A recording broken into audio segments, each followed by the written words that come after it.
In the last class, we had known about the summary of the English teacher by R.K. Narayan. So, in the summary, we came to know how the writer tells us about happiness and loss in human's life, and also about marital loss and what happens when a person loses their partner. And also we come to know about how spirituality is very much connected, and how spirituality is also very much essential for our true happiness, isn't it? For example, when the protagonist tries to connect with his wife through the sannyasi, then only he achieves true happiness. So we come to know like how it is very crucial for us in order to derive happiness. In order to derive true happiness, we need to connect with spirituality. Okay, so you see, now this class will be a brief outline about the characters, the writer, and also about the themes. So here we see the author R.K. Narayan. His full name is Rashipuram Krishnaswamy Narayanaswamy, popularly known as R.K. Narayan. So he was born in 1906 and he expired in 2001. So, and he was one of the finest authors of his generation in English, and he is credited with bringing Indian literature in English to the rest of the world, and is regarded as one of the greatest English language novelists. So, and how were his stories? His stories were simple, fictional. Fictional means imaginary, and celebrated humor and energy of ordinary life. Okay, so his story were very much ordinary. Okay, his stories were very much ordinary about general people, and not very sophisticated or not very exotic. Okay, they were just ordinary people like you and me. So you see, now let us know about his works and achievements. So he had all total written 34 novels, and these are his best works: The English Teacher, which was written in 1945, Waiting for the Mahatma, that is 1955, The Guide, 1958, The Man-Eater of Malgudi, 1961, The Vendor of Sweets, 1967, and lastly A Tiger for Malgudi, 1983. Okay, so after that he published shortened modern proses of two Indian epics, Ramayana in 1972 and Mahabharata in 1978. So these are the works. You just need to know about the names of the novels he has composed, and if possible chronologically the period. So now let us know about his awards. So he got Sahitya Akademi Award for which novel? The Guide. Okay, that was published in 1958. And then he got Padma Bhushan in 1964. So after that he also got A.C. Benson Medal by the British Royal Society of Literature, nominated for the Nobel Prize in Literature multiple times, and also he was nominated to the Rajya Sabha in 1989. So you see, these are just extra added informations that might prove useful to write your answers. Then you see, let us come to the novel that we are dealing with, that is The English Teacher. So this novel was published in 1945, and it was third of the trilogy. Okay, so you see, what is a trilogy? A trilogy is a group of three novels that is written in an interconnected way, or you can say there is a connection of the story, the chronology, and the time period. Okay, so there is a uh, interconnectivity between the novel. So Swami and his friends, and then the Bachelor of Arts, and then comes the English Teacher. Okay, so this was Swami and his friends. That novel was basically about his earlier life. Okay, so and then comes the Bachelor of Life Arts, and then comes the English Teacher. Okay, So it was republished in 1953 under the title Grateful to Life and Death. Okay, so this book was again published but under a different name. So this book was autobiographical in nature. So in the last class I had explained you what autobiographical means. So autobiographical means when the writer tries to like he tries to put elements of his own personal life in his writings, and he makes an indirect reference to his own life, then it is known as autobiographical. And then we see series of experience. So this novel is about series of experiences in Krishna's life. So who is Krishna? Krishna is the protagonist of the story or the main hero. Okay, so and it is about the joys and sorrows journey towards achieving inner peace and development.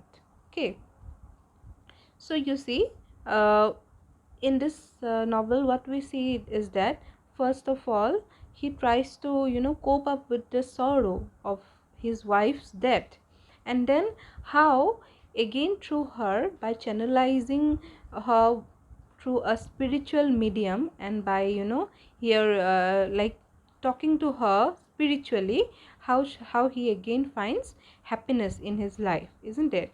And also, so it's also about a journey towards achieving inner peace and self development. You see, inner peace, when we see the word peace, peace is not attached to any materialistic thing, or not attached to luxury, money.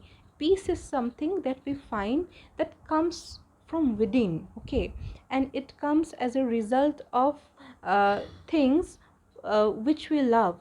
Okay, for example, if you are doing a very good job, if you are earning a lot of it, but then you are not satisfied internally, so that means what? You are not at peace. So the same thing happens with Krishna. So Krishna, he also, when he tried to work as the lecturer in an English college, in the Albert Mission College, then what happened? He did not find peace. He was bored with his job. Okay, he thought as if this job was mentally exhausting for him. So that is why what he did, he went to he changed his job, and then he went to the children's school. So in the children's school, his payment was not that good, but then he achieved very much satisfaction.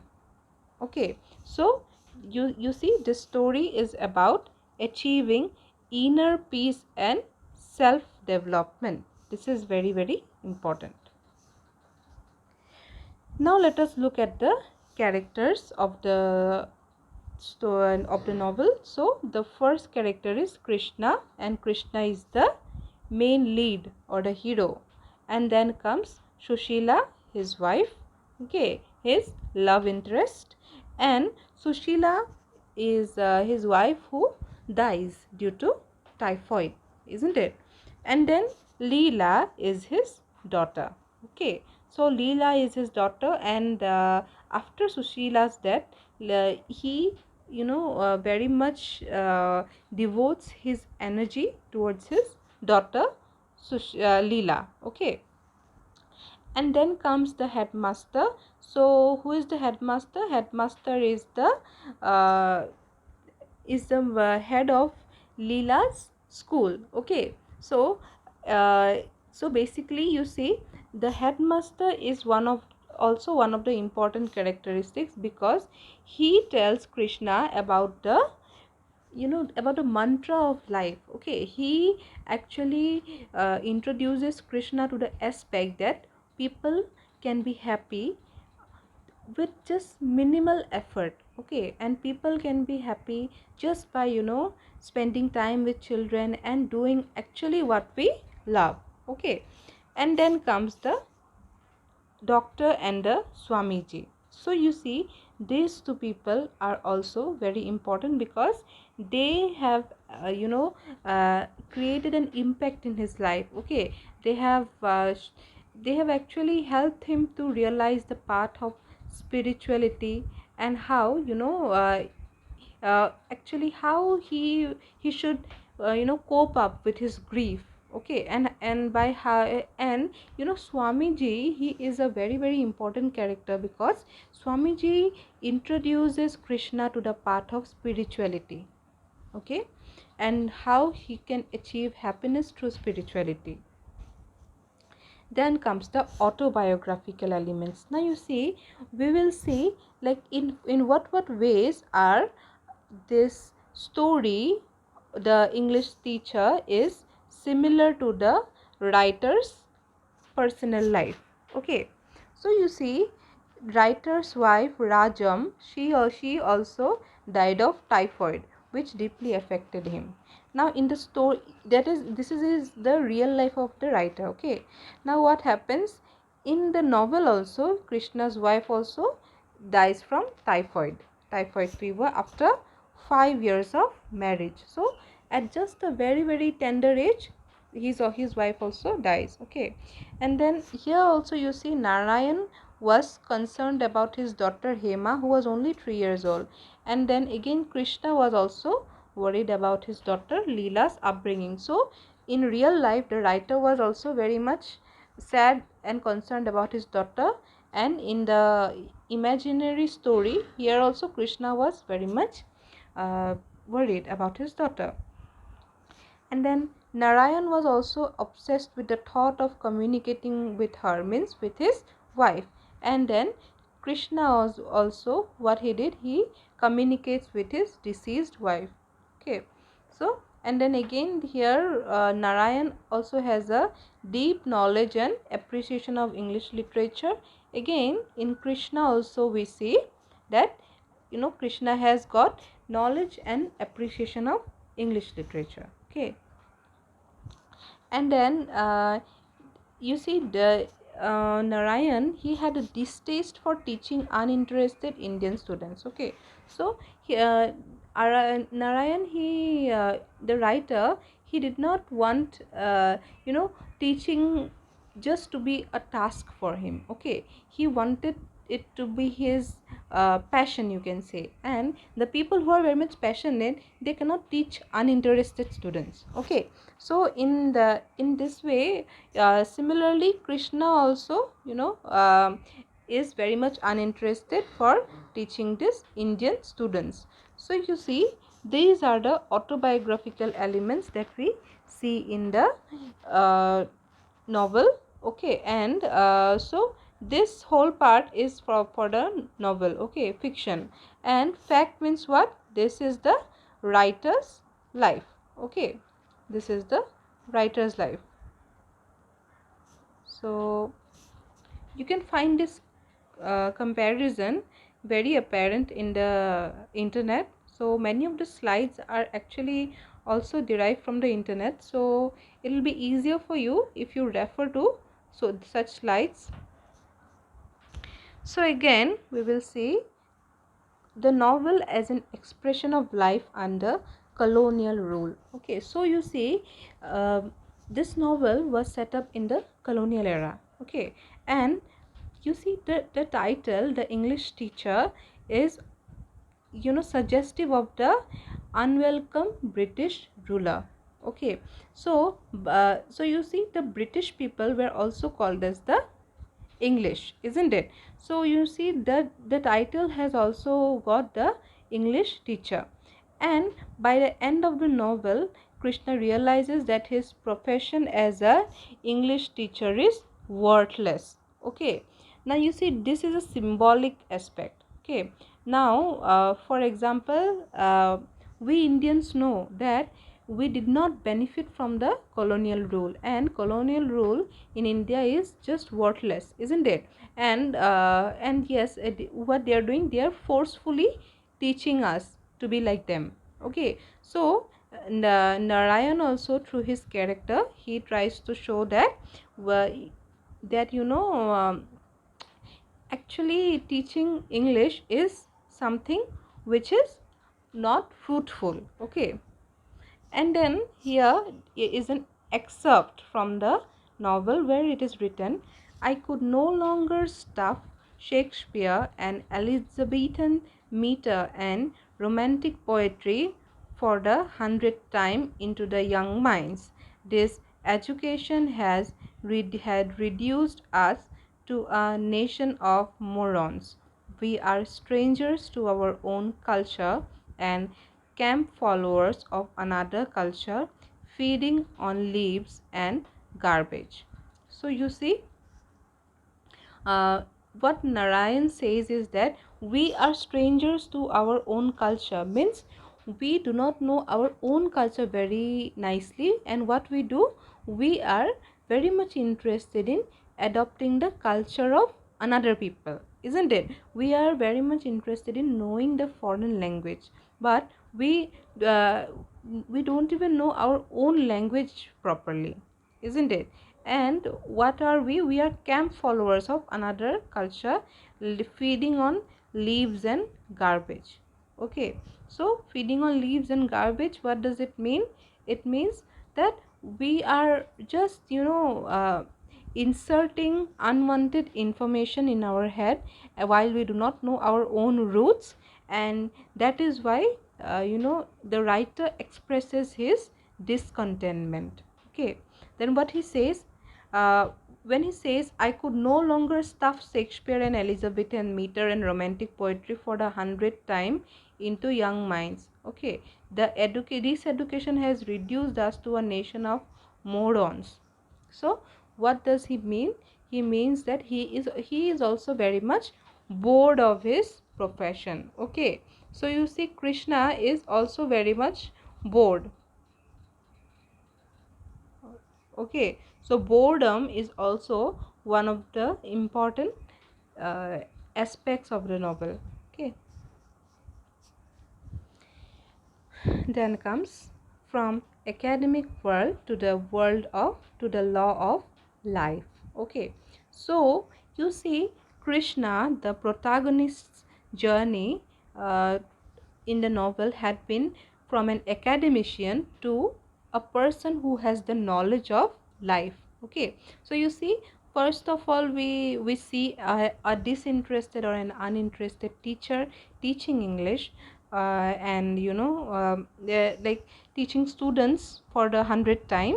And what we see then was a disinterested person, but then gradually, after the death of his wife, when he tries to connect with her through spiritual medium, and then how he tries to attain happiness through her, and how he understands the fact that life is all about finding our inner satisfaction.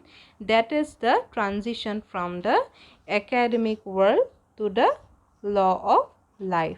Okay, so you see, then the discovers that the ordinary people encounter the big issues of life, and that not in the perspective of philosophy and literature, but through everyday experience. So you see, the big experiences of life that we occur, okay, that we suffer from, for example, death of a family member.